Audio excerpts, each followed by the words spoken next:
While China's Belt and Road Initiative dominates headlines with mega infrastructure projects across Asia and Africa, the United States is quietly building a different kind of strategy.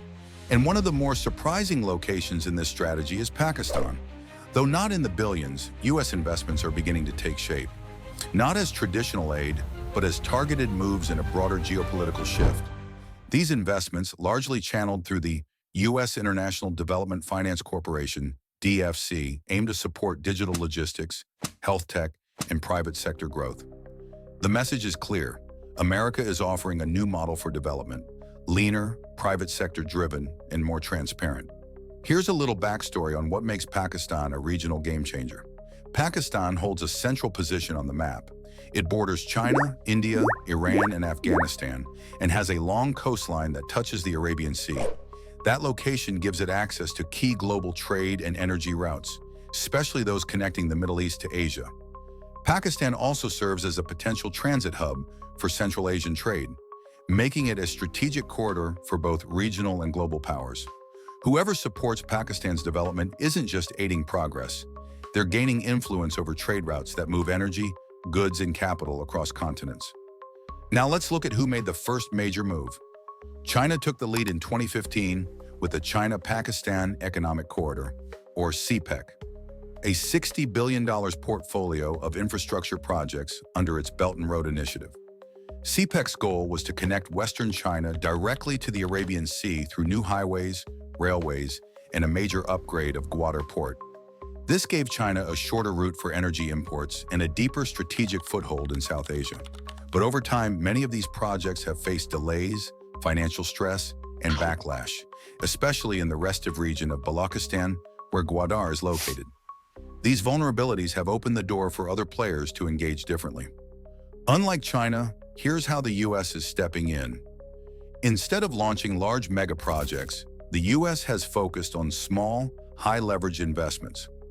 Through the Development Finance Corporation, it has backed projects like a $4.2 million digital logistics expansion via Trella and health tech innovations through Medsmore.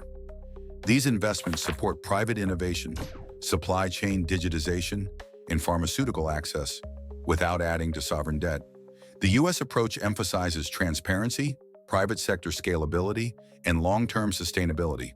It's a strategic partnership model designed to build influence without the optics of confrontation. Now we're seeing why every move causes ripple effects. India, with its tense ties to both Pakistan and China, watches these developments closely. Iran, which is expanding its own port at Chabahar, sees a competitive landscape evolving. And China views U.S. involvement as a challenge to its economic dominance. For Pakistan, this growing attention is a double-edged sword, more opportunity, but higher diplomatic risk. Navigating investments from competing global powers demands careful, calculated leadership. We're witnessing a new chapter of global competition, one where power isn't just measured in troops or treaties, but in data corridors, logistics systems, and financing models. For the U.S., investing in Pakistan isn't about charity, it's about smart, strategic influence. And for Pakistan, how it manages this balancing act could reshape its future. The U.S. bet on Pakistan as part of something bigger, a quiet reshaping of how power flows through ports, pipelines, and platforms. But Pakistan isn't the only country rewriting its logistics story. India is pouring billions into infrastructure, hoping to fix its broken supply chain and compete head-to-head with China. If you want to see how one of the world's most complex economies is trying to become the next global factory, watch our deep dive on India's bold logistics gamble. It's linked right here. If you found this breakdown insightful, don't forget to like, subscribe, and hit the bell, because we've got more deep dives on how global infrastructure is quietly rewriting the world order.